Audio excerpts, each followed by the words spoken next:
안녕하세요. 작가 반지상입니다. 반갑습니다. 오늘은 제가 또 긴급 영상을 좀 촬영하기로 했습니다. 어제 12월 16일 부동산 추가 대책이 또 나왔기 때문에 부동산 쪽에 몸 담고 있는 사람으로서 가만히 있을 수는 없잖아요. 그래서 제 와이프랑 카페에 나온 김에 한번 영상을 촬영해 보고 있습니다. 옆에서 다른 분들이 막 쳐다보고 있는데 그거에 아랑곳하지 않고 저는 소신껏 내 길을 가겠다라고 생각하면서 부동산 대책 제가 한번 출력을 해왔습니다. 이 부동산 대책을 갖고 한번 얘기를 나눠보도록 하겠습니다. 이 부동산 대책과 우리 투자자들, 특히 현금 흐름을 투자하시는 분들 그리고 소액 부동산을 투자하시는 분들에 좀 맞춰서 제가 진행을 한번 해보도록 하겠고, 이 규제랑 우리 소액 부동산이랑 얼마나 영향이 관련이 있을까 한번 저도 따져보면서 우리 구독자 여러분들하고 한번 얘기를 나눠보면서 또 제 와이프가 한번 같이 도움을 주기로 했거든요. 안녕하세요. 안녕하세요. 네, 반갑습니다. 네. 목소리 출연 예전 영상에서 한번 한 것 같은데 다음에는 목소리 출연뿐만 아니고 얼굴도 한번 공개해 주실 수 있는 방향으로 한번 부탁 좀 드리겠습니다. 네.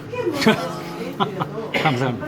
그러면 첫 번째 대책 대책 하기 전에 결론부터 결론. 여쭤보자면 이번 결론, 그렇죠. 12월 16일 대책이 과연 소액 투자자 분들한테 큰 영향이 갈까요? 그거를 한번 우리가 따져볼 건데, 일단 마음이 급하신 분들은 또 여기까지만 보고 영상을 끄셔도 되니까 결론부터 말씀드리면, 우리 소액 투자자분들 어제 12월 16일 규제랑은 전혀 관련 없다. 제가 왜 전혀 관련이 없는지 하나하나 항목을 보면서 네. 체크를 한번 해드리도록 하겠습니다. 한번 볼까요? 일단 첫 번째로 시가 15억 초고가 부동산에 대해서는 대출이 안 나온다는 거네요. 그렇죠? 네, 15억이 넘어가면은 그냥 아예 대출 자체를 못하게 한다는 뜻인 맞나요?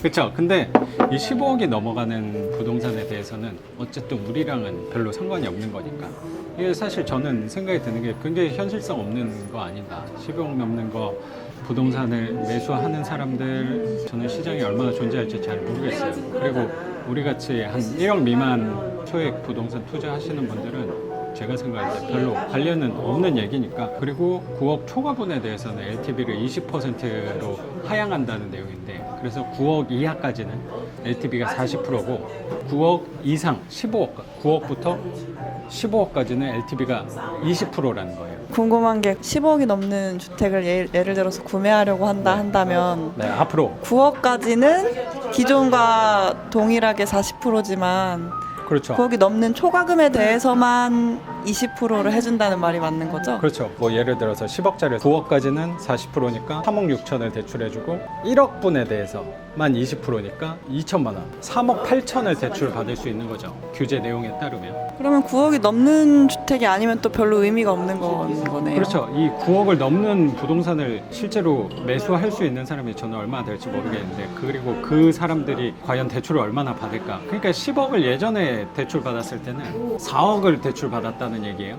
근데 이번에 규제되면서 3억 8천을 대출받아 2천 준 그럼 거예요. 2천 준 건데 사실 그러면 그렇게 또 사실 의미가 없는 의미가 별로 규제라고 크진 저는 않- 사실 그러니까. 생각이 들어요. 그리고 15억 넘는 거에 대해서는 대출 아예 금지라고 했는데 15억을 살 수 있는 사람이, 저도 마찬가지고 이 영상을 보시는 분 중에 저는 얼마나 될지 모르겠어요. 네. 그러니까 이게 현실성이 있는 규제인가?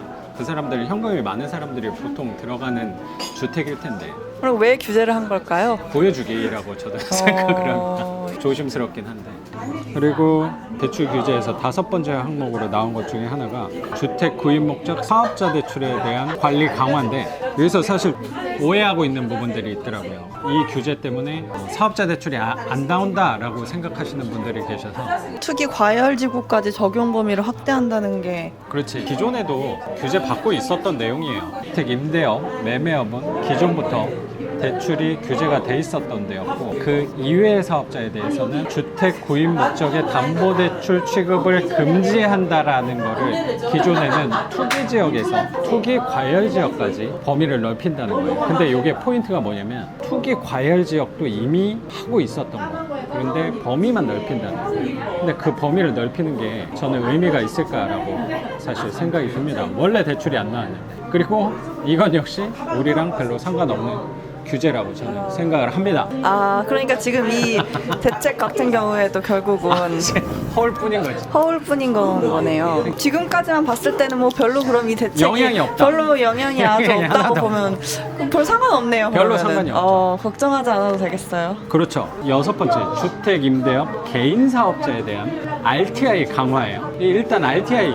이 개념을 좀 알아야겠죠. RTI 개념이 뭘까요, 여보?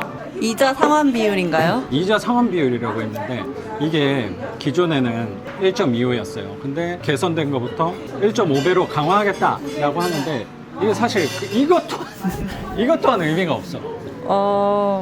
왜냐면 이거 RTI 개념을 조금 정립을 한번 해보면 좋을 것 같은데 금융시장의 특징은 뭔가 약자를 되게 많이 써서 되게 어렵게 보이려고 만드는 경향이 저는 되게 있다고 생각합니다. 근데 렌트, 임대잖아요. 인터레스트, 이자, 임대업에 대한 이자 상환 비율이라고 생각하면 조금 더 쉽게 접근할 수 있을 것 같아요. 그래서 기존에는 RTI가 1.25였어요. 1.25라고 하면 또 와닿지가 않잖아요. 이 의미가 뭐라고 생각하면 되냐면 월세를 50만 원 받을 때 이자가 이자만이에요. 여기서 중요한 게. 그래서 DSR이랑 개념이 좀 달라요. DSR 같은 경우는 원금하고 이자를 부채에 반영을 하는 건데 이 RTI 같은 경우는 이자만 반영을 하기 때문에 조금 더 유리한 거죠. 그래서 사업자 대출이 조금 더 유리한 이유가 이자만 반영하기 때문이에요. 그래서 월세를 예를 들어 50만 원 받을 때 이자가 40만 원 나간다. 50 나누기 40 하면 1.25가 나올 거예요. 그래서 1.25였는데 이제 개선된 게 월세를 50만 원 받을 때 이자가 33만 3천 원 나가면 이게 1.5거든요. 근데 저는 이 규제도 별로 우리랑은 상관이 없다고 생각을 해요. 왜냐면 저는 이미 이 RTI를 지키면서 투자를 하고 있었어요. 그러니까 한번 생각을 해보셨으면 좋겠는 게 월세를 50만 원 여보가 받아. 그러면 자기는 심리선이 이자만 한 달에 나가는 걸 어느 정도 나간다고 생각하면 될 것 같아. 그래야지 좀 마음이 편하고 안전한 투자라고 생각할 것 같아. 그러니까 좀 위험한 투자다라고 하는 거는 월세를 50만 원 받을 때 이자가 50만 원 나간다. 그럼 위험하지. 위험할 수도 있는 거잖아. 근데 이번에 규제가 강화된 게 월세가 50만 원 들어오는데 이자를 원래 40만 원까지 내도 된다고 했었어. 근데 이제 그런 대출을 33만 받아도 원으로 된다. 그러면 더 안전하게 내 대출 그렇지, 받으라는 좀 안전하게 뜻이 되는 한다는 거네. 건데 나는 이 규제가 강화가 된 건데도 나는 사실 불편해. 뭐냐면 월세 50만 원 받을 때 이자만 33만 3천 원이 나가면 남는 게 16만 6천 원이잖아. 너무 적게 남는 거. 너무 금액도 적고 이자만 33만 3천 원인데 얼마 뒤에 뭐 몇 년 뒤에 이제 원금 상환이 와. 그럼 원금까지 갚은다면 이제는 또 적자거든. 원금이 그런 대출 같은 경우는 원금이 한 달에 한 20만 원 정도 나갈 거야. 아, 그럼 이것도 별로 영향이 없는 그치, 게 나는 어차피 이미 내가 수익률 계산하면서 안전한 물건만 했기 때문에 그렇지. 이 정도로 이게 강화된다고 해도 내 물건엔 영향이 없는 거지. 그렇지. 나는 어차피 1.5를 지키고 있었고 1.5보다 더 높은 비율로 나는 이미 지키고 있었어. 아, 저 같은 경우는 월세를 50만 원 받는다. 이자는 얼마가 나가야지 저는 편하다고 생각하냐면 못해도 25만 원 이하로 떨어뜨리려고 저는 노력을 합니다. 그래서 이 규제 또한 우리랑 별로 영향이 상관이 없는 없다. 거. 그렇죠. 출에 대해서는 사실 우리 소액 부동산 투자자분들에 관련된 내용은 제가 정리를 한번 해드렸는데 우리랑 사실 별로 영향이 별로 없어요. 어차피 우리가 9억 넘는 막 10억, 20억짜리 투자를 하는 사람들은 아니니까 이 대출 규제가 왔다고 해서 좀 움츠러드는 경향이 저는 있다고 생각이 드는데 그런 거에 너무 신경을 쓸 필요는 없을 것 같아요. 이 외부 정책이 큰 대책이 나왔다 했을 때 심리적으로 위축되는 게 사실 큰 거지 하나씩 들여다보면 사실 우리랑 관련 있는 부분은 별로 없어요. 이게 혹시 보시는 분들 중에 뭐 100억, 200억짜리 투자하시는 분이 있다면 굉장히 막 고민스러울 수도 있다고 생각하는데 제 구독자분들은 주로 소액 투자자분들이니까 관련은 거의 없다고 저는 생각을 하니까 그게 너무 위축되지 말고 우리 소신껏 내 수익률 계산해서 그거에 맞게 투자하는 게 저는 맞다고 생각을 합니다. 제일 중요한 건 대출이 나오긴 나오는 거죠, 그래도. 아, 대출이 나오죠. 아, 그러면 대출은 그러니까 나오니까. 걱정하지 말고 하면 되겠네요. 맞습니다. 그건 제가 오늘 법무사랑 통화해서 확인한 내용이니까 너무 걱정할 필요 없을 것 같아요. 그리고 뭐 부가적으로 몇 가지 좀 뭐 제가 오늘 입찰장에 다녀왔는데 거기 수강생분을 만나서 그분이 종부세에 대해서 얘기를 하시더라고요. 근데 종부세 또한 우리랑 상관이 없다. 왜냐면 우리는 어쨌든 현금 흐름 투자자들이니까 현금흐름 투자 하시는 분들은 웬만하면 다 임대사업자에 넣어놓으셨을 거란 말이에요. 종부세 합산 배제가 아직도 살아있기 때문에 규제 지역은 뭐 예외로 적용이 되긴 했지만 사실 뭐 서울만 하시는 분들이 아니고 수도권 투자하시는 분들한테는 종부세 합산 배제가 아직 임대사업자는 되기 때문에 종부세도 너무 걱정하실 필요 없다고 생각합니다.